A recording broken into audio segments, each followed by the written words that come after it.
Okay, so Simon McMillan, very passionate salmon angler. Enjoyed my time on the river. Been lucky enough to spend a few hours out today with Fish and Game.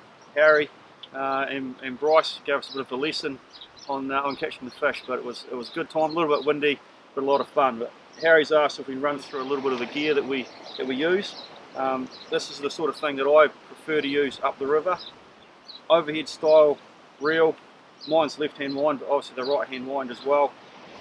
Rod length will be anywhere from 7 foot to 9 foot. This one's 8'6", a little bit longer than most, but really nice to control the lure in the water.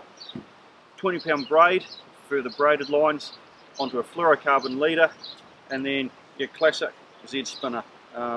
As you've seen today, silver, but a little bit of flash on the back, and I certainly like to put a lot of emphasis on the hook. The hook's the key component to what you're doing, keeping everything taut when you've got a fish on.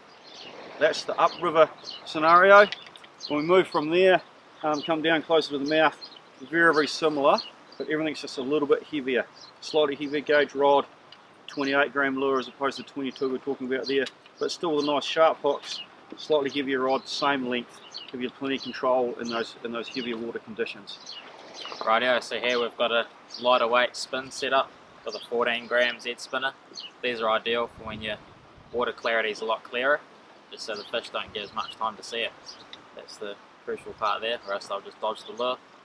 And then over here, if we want a slightly sporting challenge, we've got the fly rod. So 9 foot's the general sort of length. 8 weight is perfect, good grunt for a sort of 10 to 20 pound fish.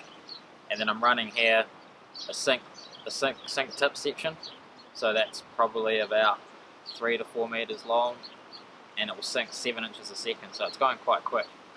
And then the rest of it's a floating body, so you can bend the line, because bending's important, or else your lure is just going to drag on the surface without it sinking.